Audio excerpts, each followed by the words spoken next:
नमस्कार, मी अभिषेक. आपलं स्वागत आहे या आपल्या सिरीजमध्ये, ज्याचं नाव आहे चेस फॉर बिगिनर्स, म्हणजेच ओळख बुद्धिबळाची. मित्र हो, मागील भागात आपण माहिती घेतली राजाच्या चालीबद्दल. आत्तापर्यंतच्या भागांवरून आपल्याला कळलं असेल की पटावरील सर्व मोहऱ्यांच्या चाली कशा आहेत. या पुढे जाण्यासाठी आपल्याला आणखी एक गोष्ट करायला लागणार आहे. आपल्याला त्या पटावरील प्रत्येक जी 64 घर आहेत त्यांची नावं आपल्याला लक्षात ठेवायला लागणार आहेत. आता ही नावं तुम्हाला पाठ करण्याची काहीच गरज नाहीये. या भागाच्या शेवटी तुम्हाला ती नावं आता तयार करता येणार आहेत. तुम्ही ती नावं माहीत नसतील तरी ते शोधू शकता. हे तुम्हाला कळणार आहे कसं शोधता येईल.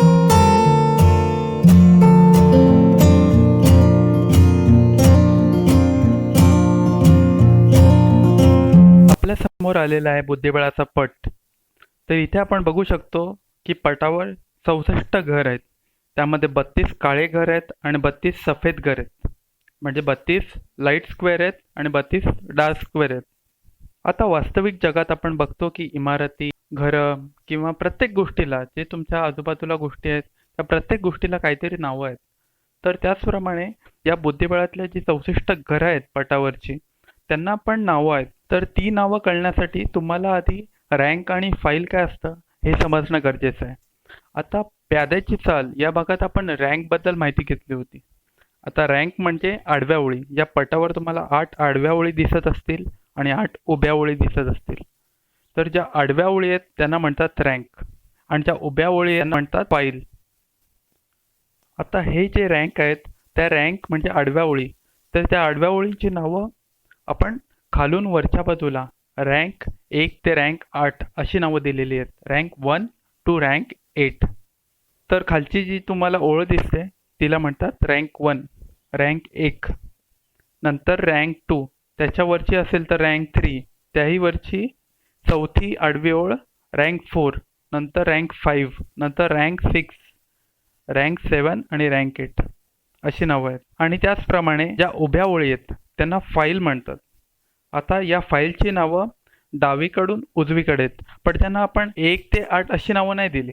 तर उभ्या ओळींची नावं म्हणजेच फाईलची नावं डावीकडून उजवीकडे ABCDEFGH अशी नावं दिली गेलेली आहेत. आता तुम्हाला ओळखायचं आहे जी ठळक केलेली ओळ आहे, उभी ओळ आहे, तिचं नाव काय आहे. तर ती आहे फाईल D किंवा आपण त्याला म्हणू शकतो कॉलम D. हे तुम्ही कसं बघितलं? तुम्ही ती ओळ डावीकडून उजवीकडे ABCDEFGH अशी मोजायला सुरुवात केली तेव्हा तुम्हाला कळेल ती चौथी ओळ आहे. म्हणजे आपण ती कॉलम D म्हणतो, त्यांना फाईल D म्हणतो. आता जी ठळक केलेली उभी ओळ आहे ती तुम्हाला बघायची आहे की कोणती फाईल आहे. तर ती फाईल आहे H फाईल. ती सर्वात उजवीकडे आहे त्याच्यामुळे आपण त्याला H फाईल म्हणतो. ABCDEFGH अशी नावं आहेत ना, म्हणून. तर आता तुम्हाला रँक ओळखायचे. आता ठळक केलेली जी आडवी ओळ आहे तिचं नाव काय आहे ते तुम्हाला सांगायचं आहे. तर ती ओळ खालून 6वी आहे, म्हणून तिला आपण म्हणतो की रँक 6.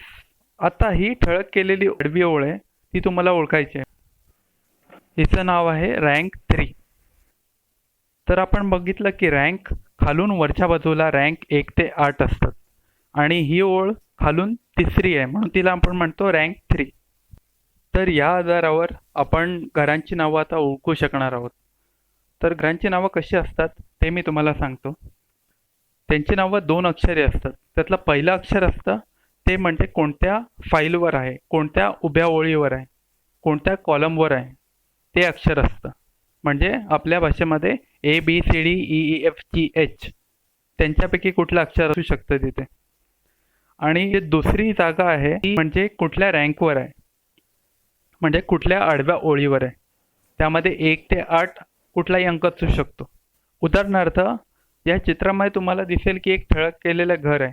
तर त्याचं नाव काय आहे ते तुम्ही कसं ओळखणार? तुम्हाला पहिले बघायचं आहे की हे कोणत्या उभ्या ओळीमध्ये, कोणत्या फाईलमध्ये. तर या चित्रामध्ये दिसतंय त्यानुसार हे B फाईलमध्ये, म्हणजे दुसऱ्या उभ्या ओळीमध्ये. त्याला आपण म्हणतो B फाईल. आणि नंतर तुम्हाला बघायचं आहे की हे कोणत्या आडव्या ओळीमध्ये, म्हणजे कोणत्या रँकमध्ये.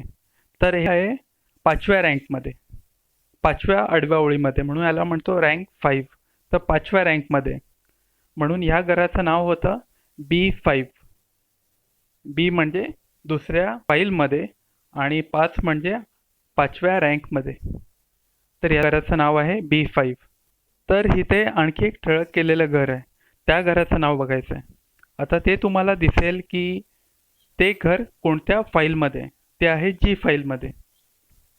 आणि नंतर ते कोणत्या आडव्या ओळीमध्ये म्हणजे कोणत्या रँकमध्ये, तर तो रँक आहे रँक 1, रँक 1. तर म्हणून या घराचं नाव आहे G1. तर ही घरांची नावं तुम्हाला लक्षात असणं खूप गरजेचं आहे, तुम्हाला ती शोधता आली पाहिजेत. तर आता तुम्ही मी सांगितल्याप्रमाणे कुठलंही घर पकडा आणि तुम्हाला त्या घराचं नाव ओळखता येते का ते तुम्ही तपासून पहा. आता या 64 घरांमध्ये कुठलंही घर पकडलं तर त्याचं नाव तुम्हाला सांगता आलं पाहिजे.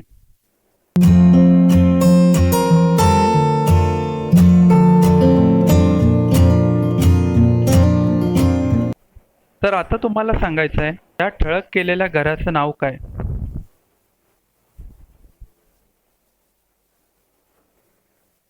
त्याचं नाव आहे D7, कारण की तो D फाईलमध्ये आहे आणि 7व्या रँकवर आहे. आता तुम्हाला या ठळक केलेल्या घराचं नाव सांगायचं आहे. त्याचं नाव आहे F8, कारण तो F फाईलमध्ये आहे आणि 8व्या रँकमध्ये. आता तुम्हाला या ठळक केलेल्या घराचं नाव सांगायचं आहे. त्याचं नाव आहे A3, कारण तो A फाईलमध्ये आणि 3ऱ्या रँकमध्ये आहे. तर आता तुम्ही चित्रांवरून घरांची नावं ओळखलीत. या उलट तुम्हाला जर नावं दिली तर त्या नावांवरून तुम्हाला ते घर सुद्धा ओळखता आलं पाहिजे. आता मला सांगा B2 घर कुठे आहे. म्हणजे तुम्हाला बघायचं आहे B फाईलमध्ये आणि 2 रँकमध्ये म्हणजे 2nd रँकमध्ये. तर हे घर आहे ते. आता मला सांगा E8 घर कुठे आहे.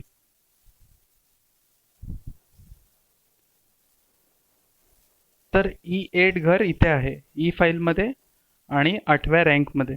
तर मला आशा आहे की तुम्हाला आता घरांची नावं चांगल्या प्रकारे ओळखता येत असतील. हा भाग महत्त्वाचा होता कारण की या घरांची नावं मी याच प्रकारे पुढच्या भागांमध्ये घेणार आहे.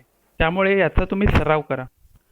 तुम्हाला या सिरीजचे बाकी भाग जर बघायचे असतील तर वरच्या आय बटनमध्ये त्याची लिंक मिळेल तुम्हाला.